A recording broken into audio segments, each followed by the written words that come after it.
when you have any experience, a thought, a sensation or a perception, instead of letting your attention go away from yourself towards the object, towards the thought, the sensation or the perception, trace it back in the other direction.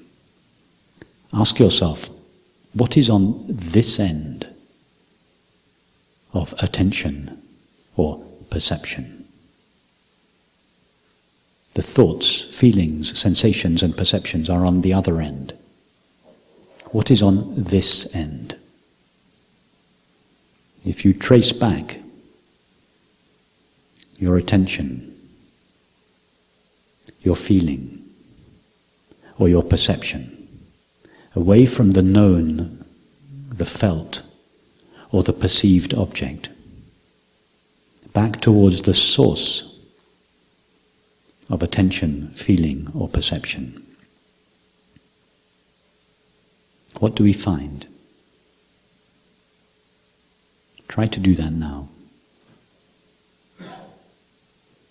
Take any experience, it doesn't matter what the experience is, it could be a thought, it could be a tingling sensation at the soles of your feet, the sound of this voice, the sight of this room, anything. Lose interest in what you are aware of and try to trace your attention back in the other direction to the source of attention or perception. What do you find there?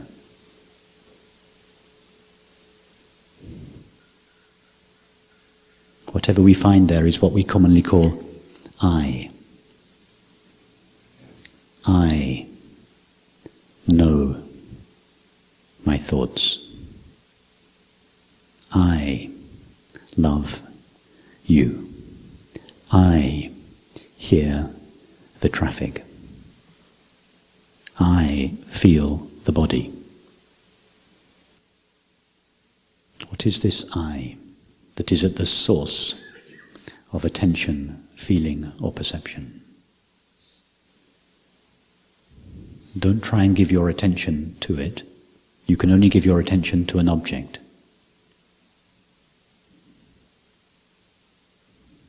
I'm suggesting tracing your attention back in the opposite direction from anything that you are attending to. This process, if we can call it a process of tracing back our attention, feeling, or perception to its source, is what Ramana Maharshi called self-inquiry. It's what Uspensky called self-remembering. It's what the Christian mystics called the practice of the presence of God. Is what is sometimes called prayer or meditation.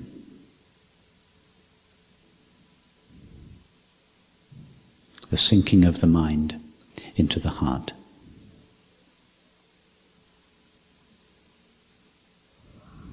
Tracing back our experience from the known to the knower. What we find there is nothing from the point of view of thought. Thought can only know an object. So thought says, when we trace our experience back to its source, we find nothing, no thing. And because thought considers that things are real, it believes that what is at the source of attention, feeling, or perception is not a thing and therefore not real. And for this reason, our culture, our world culture, has almost completely overlooked the presence of awareness. How many of you were at school or university were told anything about the source of attention, about the presence of awareness? Can you imagine a culture in which the most substantial, real, and continuous element of experience is systematically ignored. If we heard of an alien culture that systematically ignored the most important, real, continuous, intimate, and alive aspect of their experience, we would think they were mad. But that is our culture. So my suggestion to us all is that we upgrade our operating system. Replace the matter model with a consciousness model. That is the direct path to peace and happiness.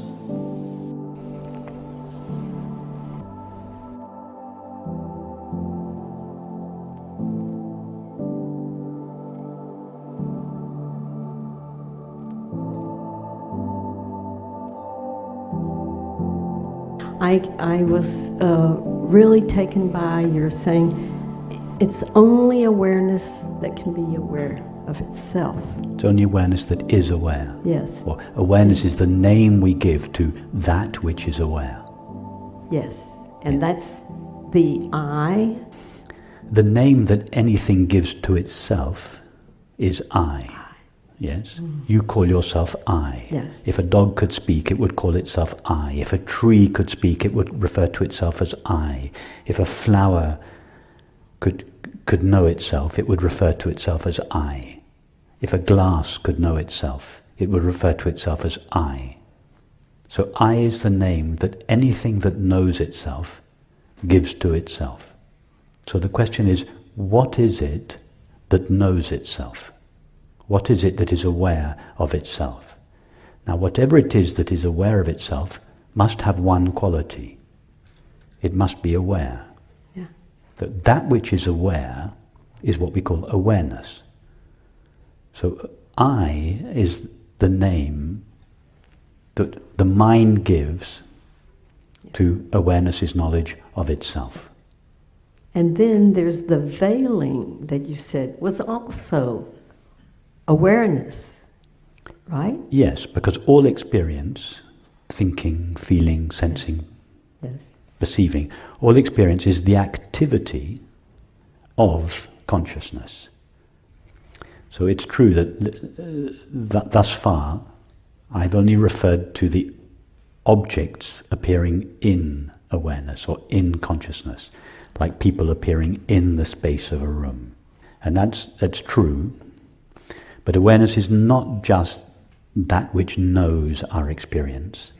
It is not just that in which our experience arises. It is also that out of which our experience is made, or of which our experience is the activity. Even the activity of resisting. Evoke now in you the feeling of resistance, whether it's physical, emotional, psychological, or whatever. Is there anything to that experience other than the knowing of it? Whether it's thinking, feeling, sensation, perception. In fact, is there anything to any experience other than the knowing of it? That's a question for you. Is there anything to your experience? A yes or no question. Is there anything to your experience other than the knowing of it? Just the knowing of it. Just the knowing or the consciousness of it. Yeah. In other words, if you touch any experience, thinking, imagining, feeling, remembering, sensing, seeing, hearing, touching, touch any experience, touch the stuff any experience is made of. Is there anything there apart from consciousness or knowing? Just the knowing. Not even the knowing of it.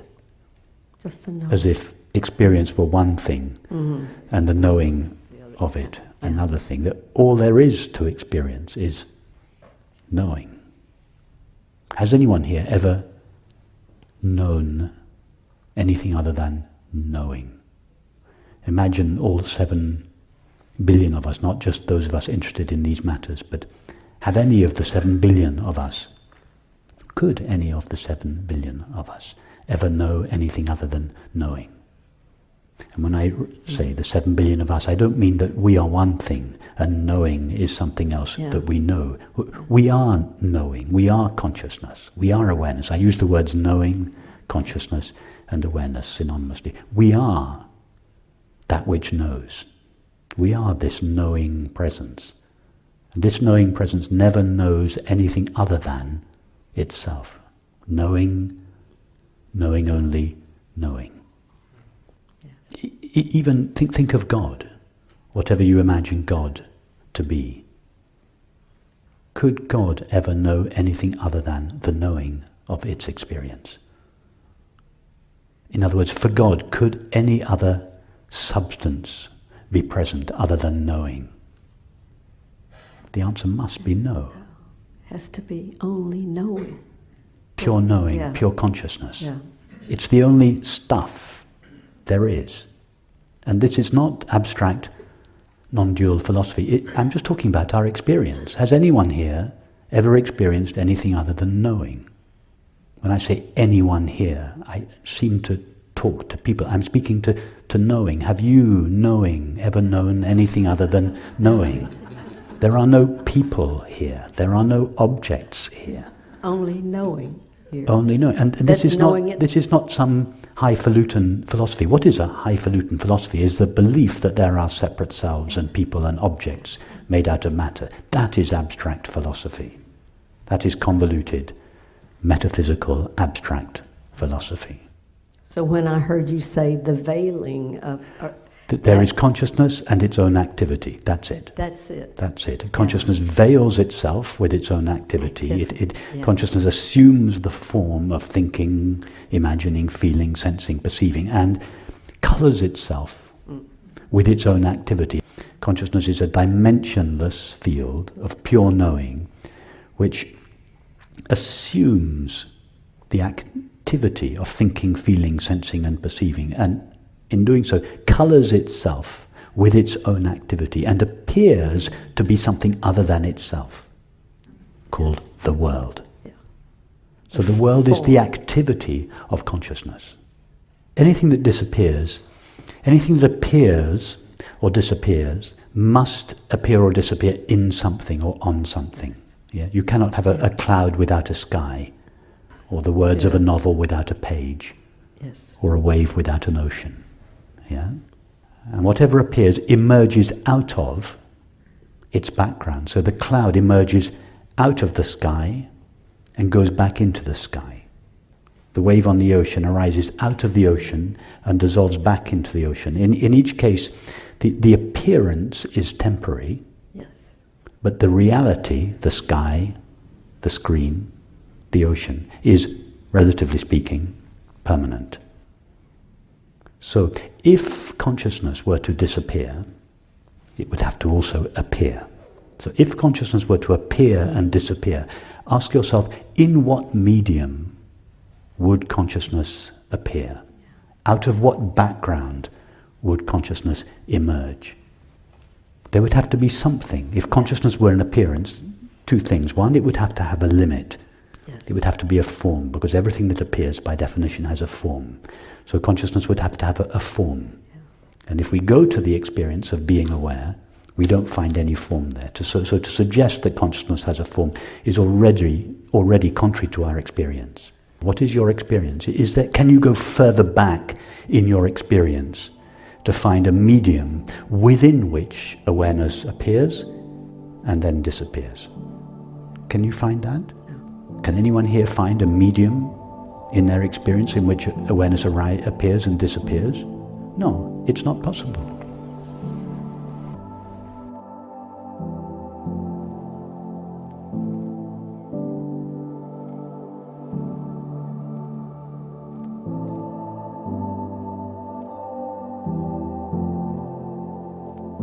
Then how does that relate to form is formless and formless is form? Because the ocean has, in the analogy, the aware screen is transparent, empty, it has no form. It colours itself in the form of the landscape, and the landscape has a form, trees, fields, flowers, rocks. So, but what is the stuff that the form of the landscape is made of? Yes. It is made out of the only stuff there is It's the just screen. formless. And the screen has no form. It is the formless that appears as a form, but never becomes a form. Now, it's the same thing in our experience. Our experience seems to comprise a multiplicity and diversity of objects and selves, each of which are limited, each of which have a form. But if we touch our experience, what is the stuff experience is made of? We only find knowing. And there is nothing in knowing other than knowing, with which knowing could be limited. Knowing could only be limited by something if something was introduced. If you introduced a wall in this space, the wall would be something other than the space, and it would divide the space. But you couldn't make a wall out of space. The space cannot be divided by space, yes? It has to be divided by something other than space. So only something other than knowing could divide knowing into a multiplicity and diversity of objects. But what is there in experience other than knowing? There is nothing. If we just proceed like honest scientists and we stick scrupulously to the evidence of experience, all we can say is there is knowing. And there is nothing in knowing other than knowing, with which knowing could be divided into a multiplicity and diversity of discrete objects and selves. It is this knowing that assumes the form of thinking. And in the form of thinking, the mind can say there are people, there are objects, there are things, there is a multiplicity, there are 10,000 things. So that thinking, the belief there are 10,000 things, there are separate selves, is still made out of this formless knowing. In other words, there is no real ignorance. That is why in India they don't refer to ignorance, they refer to the illusion of ignorance. There is no real veiling of knowing, because with what would knowing be veiled? Its own knowing.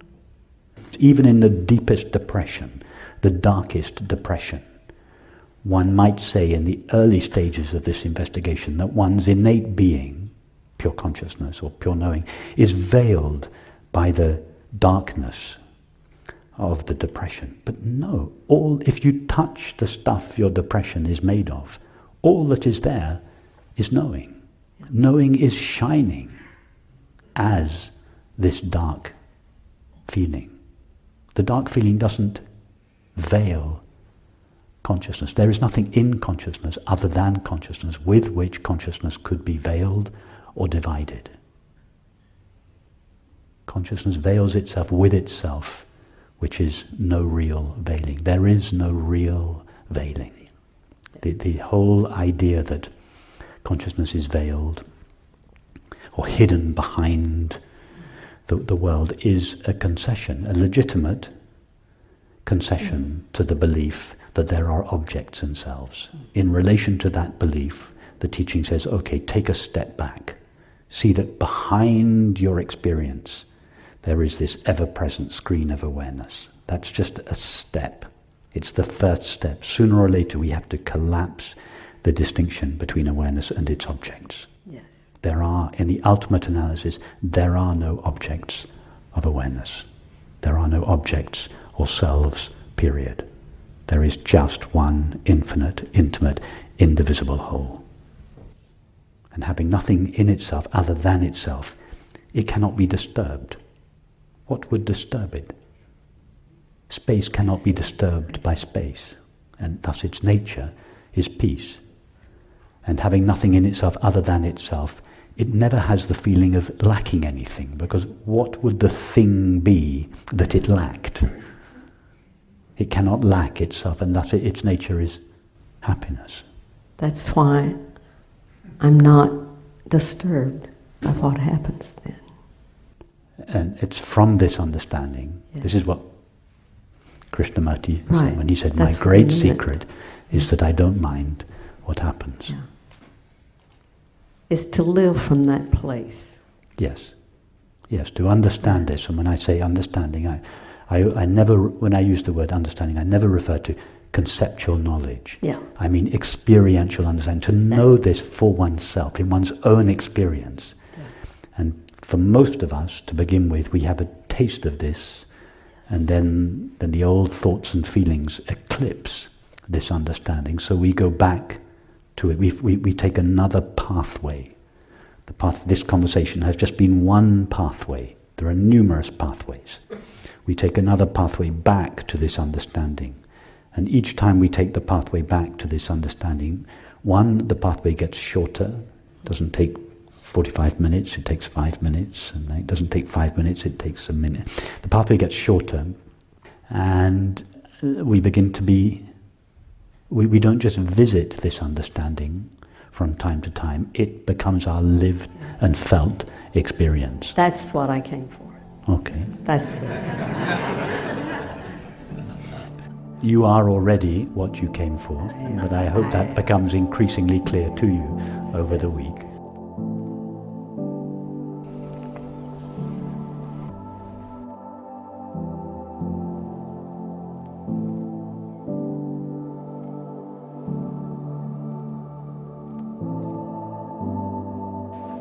Thank you.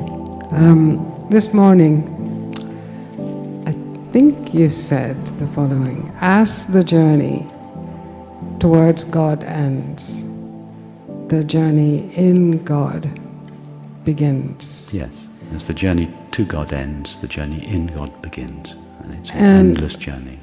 Would they feel different? If so, in what way would we experience? Well, the journey to God is the tracing your way back from the objective content of your experience to God's presence in your heart. The presence that shines in your mind as the knowledge I am. That's the journey to God. That's the essence of prayer, tracing your way back to God's presence in your heart. The journey in God is the outward-facing path, where the whole of our experience is included and becomes progressively saturated with and permeated by God's presence. It is in the Christian tradition. It is depicted as the transfiguration, where everything is turned into the light of God. That was very different from the way I answered the question for myself. I was thinking of journey to God as what I'm doing now, stumbling my way through the separate self and the wholeness, and not Advaita but Dvaita, and the journey in God as something where I don't have those struggles anymore. No, it's... Remember, anything that knows itself, remember that I is the name that anything that knows itself gives to itself. So, if God were to know itself, and God must know itself. If God did not know itself, it would not be God. So, if God were to know itself, and were to name the knowing of itself, it would call itself I. The knowledge of I, or I am, that shines in each of our minds is God's knowledge of himself. Or in non-religious language, awareness is awareness of itself. That is why the name I is God's Christian name. And the experience, God's experience of itself, awareness is knowledge of itself. If awareness were to call itself something, it would call itself I. The experience that each of us is having, the simple experience I, or I am, before it is qualified by experience, is simply pure awareness, is knowledge of itself. So the journey to God, or the essence of prayer, is to go deeply into your own being and to recognize its essential nature. The journey in God is to come out of what your own being and find that being manifesting itself as everything. The amness of yourself is the isness of things. Yeah, anything that exists is, yes? The isness of things is the amness of yourself, your shared being. And to recognize that, and it is an endless recognition. That recognition gets deeper and deeper and deeper. That is the never-ending journey in God. That's beautiful. That's beautiful. It is to allow, another way of saying it would be to allow the fact that the being of all people and all animals and all things is the same shared being, to penetrate deeper and deeper and deeper into your experience.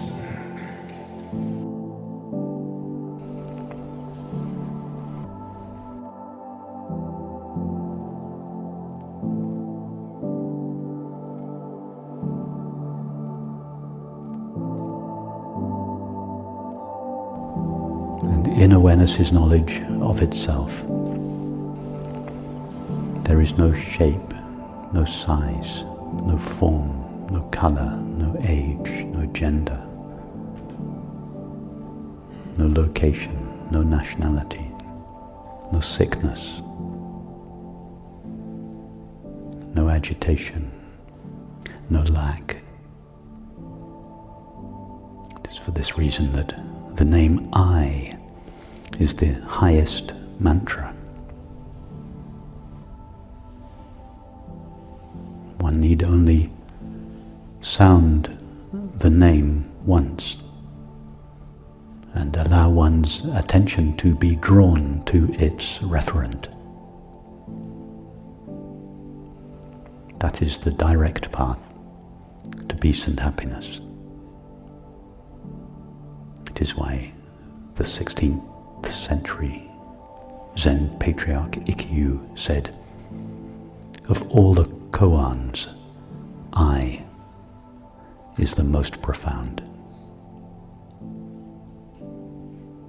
It is not, in fact, necessary to turn away from any experience. Simply don't allow I to be sullied by experience. Don't allow your experience to persuade you that you are anything other than this infinite, inherently peaceful, unconditionally fulfilled presence of awareness. Once experience has lost its capacity to veil its reality, there is no need to seek certain experiences or reject other experiences in order to find peace or happiness. This is what Krishnamurti meant when, towards the end of his life, his students asked him, "Do you have any special last teaching to share with us?" And he said, "Yes, I have one secret. I don't mind what happens. My happiness is not invested in experience. My happiness is invested in myself."